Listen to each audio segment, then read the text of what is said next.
That's all we've got. The love of God.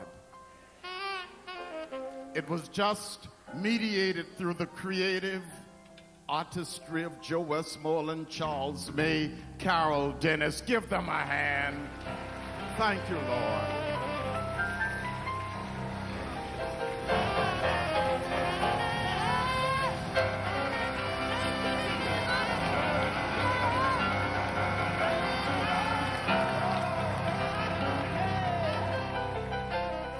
And you look so very good.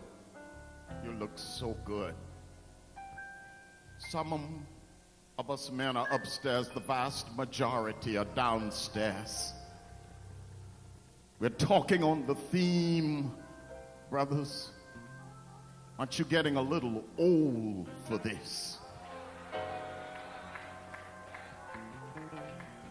Sisters, much will pertain to you. Take what is relevant. Brothers need to talk to each other. And if you just tune in on the party line, you can help us a little bit by helping us help ourselves. Aren't you getting a little bit old for this? This what? Blaming, gaming, shaming, maiming. Sisters, it pertains here too. Teach your sons, don't go around blaming the woman in their life. Your woman is not responsible for you. Your woman can't take away your manhood.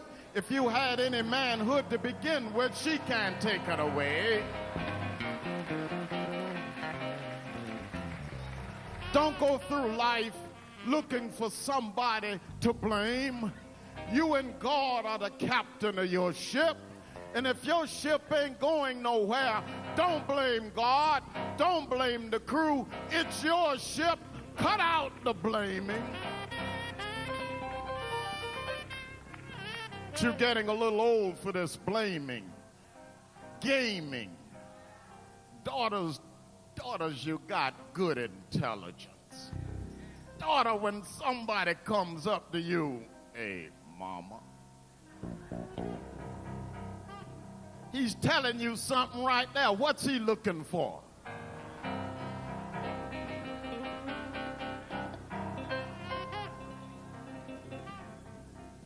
You looking for a son? You don't find a son in the sidewalk. You find a son in the maternity ward. You got to make up your mind. Turn to your neighbor on your right and say, don't you know when you're being game?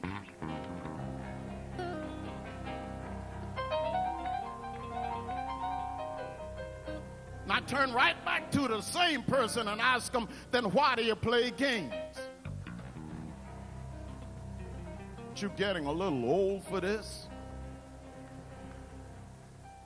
Shaming. Teach your sons you got my name. You got your daddy's name. You got your clan's name. Don't shame your family. Teach your children a sense of shame. Shaming, blaming, gaming, maiming. Every 70 minutes, a black man kills a black man. Sisters, they're saying that downstairs. They're talking plain. They're telling them, we got to stop this, and you got to stop this maiming stuff too, sisters. Ain't nobody as hard on a sister as a sister is on a sister.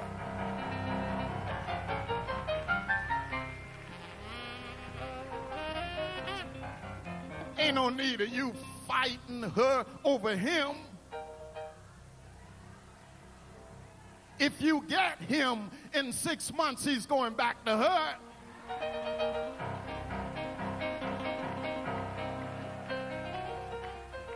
You're a woman, you're not a ping pong ball. Raise your right hand. I want to tell you, you're going to make a promise in God's house for 1 week. We ain't asking 2 weeks. This word y'all call y'all, that female dog. You know what I'm talking? Don't go getting holy on me now. That one has a long, skinny tail. You all are known for having another kind of tail. I will not, repeat, I will not, during this week, call any woman by the B word. Thank you. Thank you.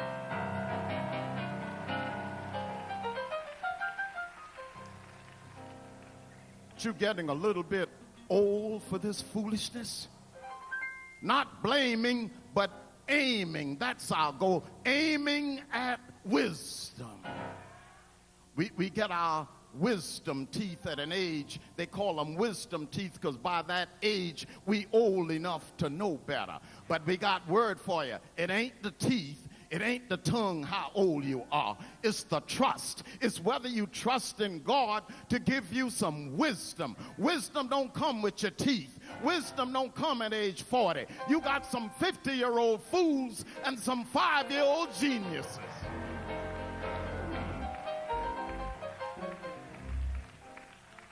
One Kings, chapter 12, verse 6. Rehoboam, the king, talked it over with the old men who had counseled his father Solomon.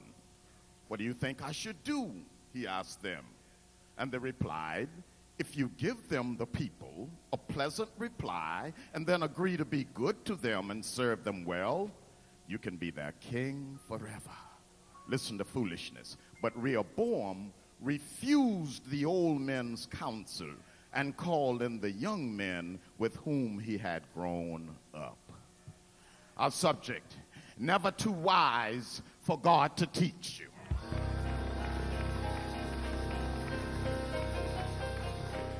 In a few minutes before the men come up, we're going to talk about two things. Rehabilitate and rehabilitate your attitude.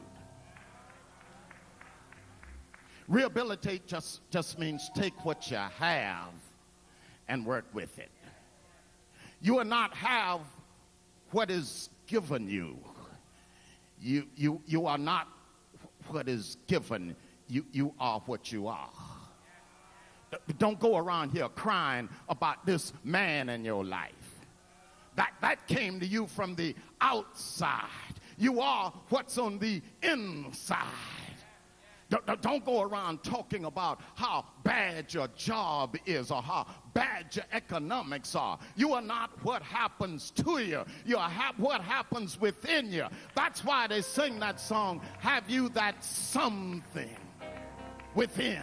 Have you that something? Then you have to play the cards that are dealt you. You thought you had the best family in the world, but a year later, 10 years later, you found you didn't have a good family at all. You can't go back and live with your dreams. You got to take what you got and make some decisions from there. You can't go through life crying all the time. You got to take the hand that's dealt you. 1 out of 3 of you here have been sexually abused. Downstairs, 1 out of 6 have been sexually abused. Well, you can't go through life rubbing your scars. You got to go on from there. You can't say that all men are no good because your uncle took you, or your daddy took you, or your brother took you, or your cousin took you, or somebody broke in the house and took you. It leaves scars, but bring them to the altar of God and get up from the altar. You got to play the hands that are dealt.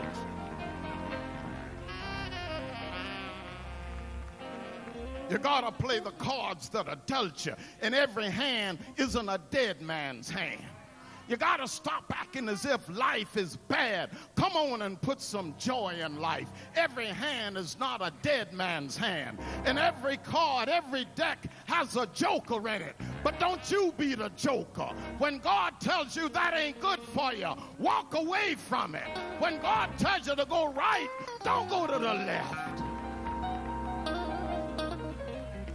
Rehabilitate means take what you have and work with it. This thing of jealousy is not becoming you at all. If some other woman has eyes, what do you care? You got fingers. If somebody else has hips, what do you care? You got ankles. Somebody else got legs. What do you care? You got brains. Somebody else got a husband. What do you care? There are a lot of single ones out there. Somebody else got children. What do you care? Go adopt some. Stop wanting what you ain't got.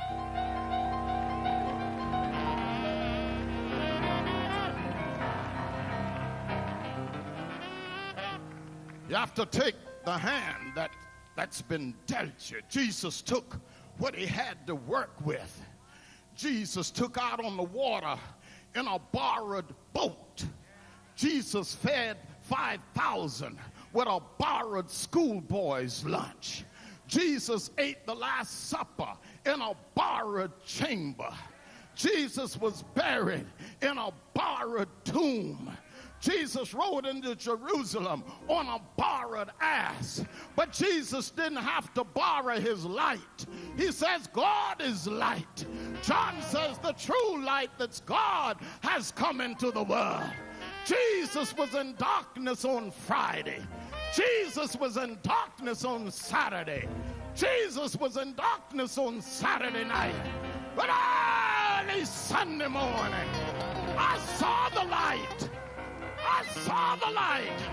Great God Almighty, I saw the light.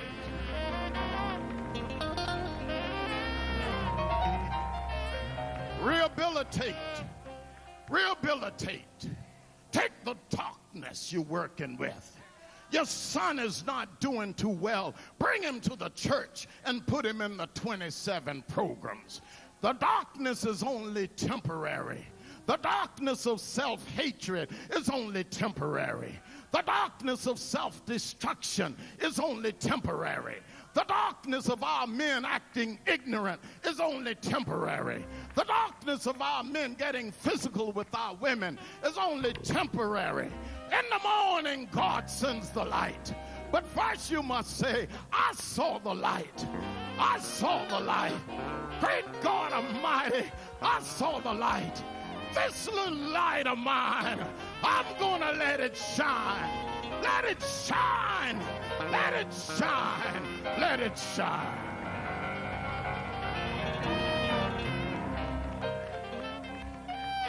Secondly, we have said, not only rehabilitate, but rehabilitate your attitude.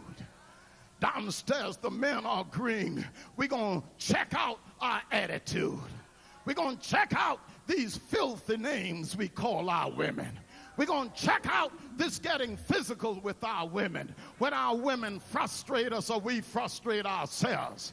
We're going to check out this saying that our women are all the same when people are different. We're going to check out this being a weebie. And don't you go around here supporting a weebie. You know what a weebie is? Mama, we be living in your house. We be eating out your refrigerator. We be driving your car. We be spending your money.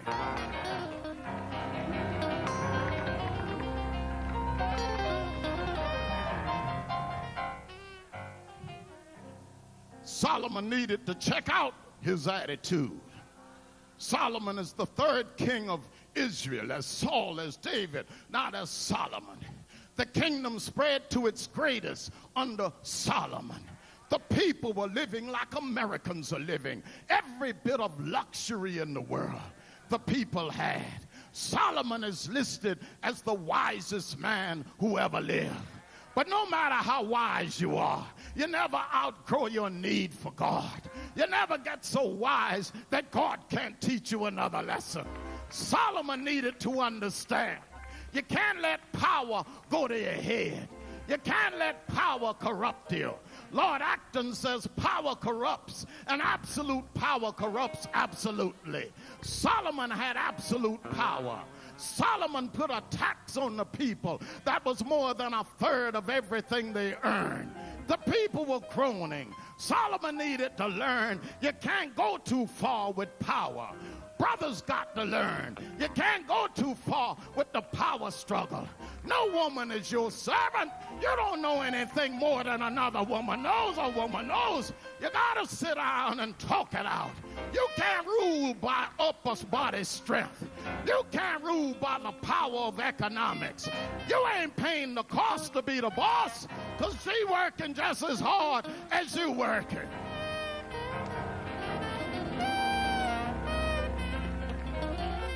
Solomon's foolishness split the kingdom.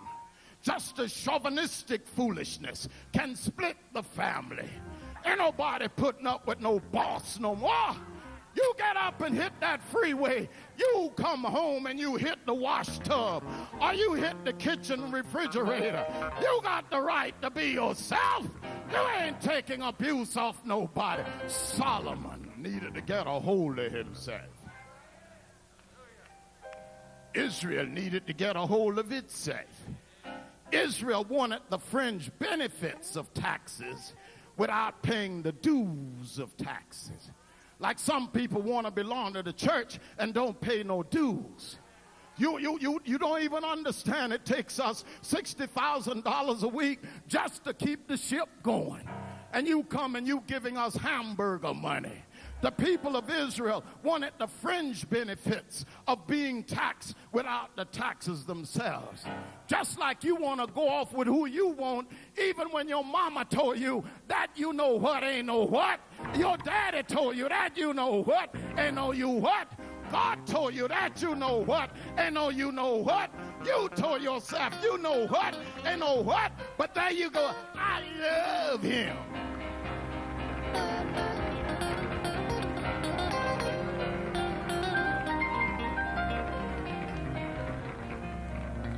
Turn to your neighbor on your left and ask, what's love got to do with it?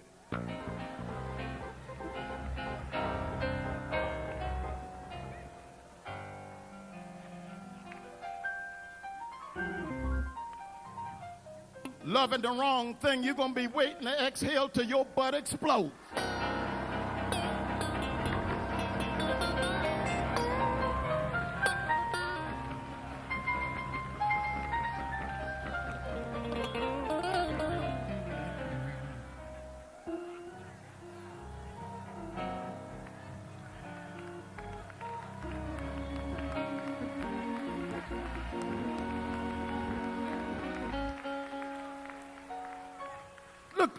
Look at Solomon with two loves, Yahweh, God, the God who made him everything he is, and Moloch, the God he found, that this pagan God to whom they offer child sacrifices, like taking little Chris and sacrificing him to Moloch. Instead of Solomon staying with God, Solomon strayed over with Moloch. Some here are making that same mistake.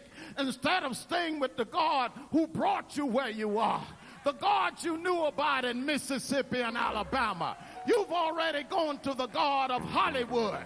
Instead of you taking the one that's square, the one that's a nerd, you gotta have the hey mama one. You don't choose between the two. You ought to understand you can't have both things at the same time.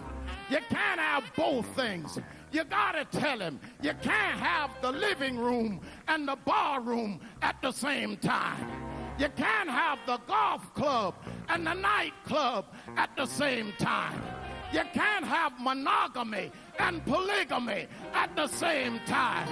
You can't have a single status and marriage status at the same time. You got to choose.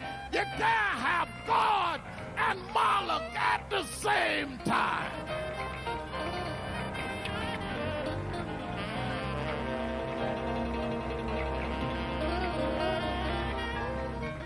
My senior year, Florida A&M 51, they brought all the football stars on stage, and they gave each a bundle of flowers.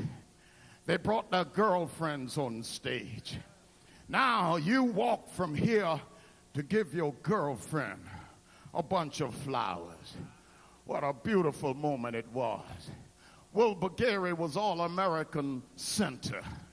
Wilbur Gary was so sexy when he walked by, the roses melted.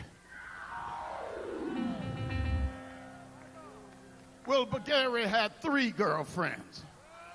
And the committee was going to get Wilbur. They brought all 3 girlfriends up on the stage.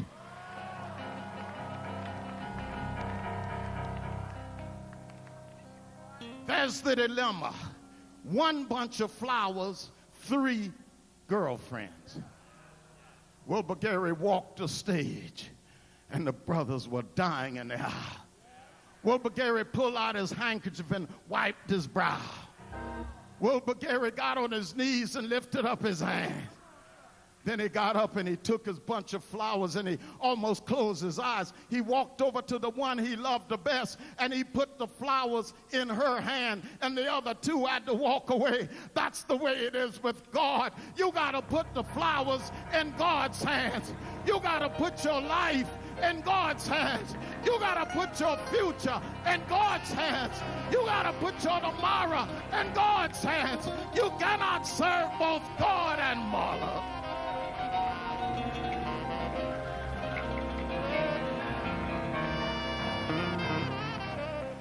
Give me 2 more minutes because I want to tell you about Rehoboam, Solomon's son, the 4th king under whom the kingdom was split. He wasn't too smart, but he knows and he knows not, and he knows that he knows not. So he goes to the wise men of the village. They tell him, cut the taxes, son. Cut them now. Deny yourself now, and the people will affirm you forever. That's what we're teaching right now. Son, learn how to deny yourself. Learn delayed gratification. Learn that you can't have everything you want, but you can have everything you need. Learn to look down the road. Learn not to handle everything with your instincts, but with your intellect. He heard the old man. Then he leaves him and goes over to his guys, the elders who are in his category, his classmates, the 40-year-olds. They played games together. They knew each other growing up. They were his gang. And his gang says to him, when he asks, what should I do? Should I cut the taxes? His gang says, no, don't cut the taxes, double the taxes. Anybody disagree with you, whip them. Well, sister, you're going to find fools like that. But Israel rose up and said, look at here, Rehoboam. You whip slaves. You don't whip free people. So the empire split. The 10 tribes up north, Rehoboam and his 2 tribes down south, Israel in the north, Judah in the south.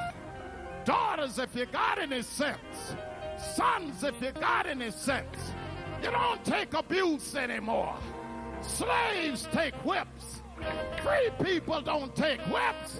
You got some dignity under God. God says, clean your plate. Hold it up in front of me. Tell me what you want. I'll give it to you. Don't take the first thing that comes along. I got something for you this morning. I want you to use your wisdom. I want you to say, I saw the light. I saw the light. This little light of mine, I'm gonna let it shine. Let it shine. Let it shine. Let it shine.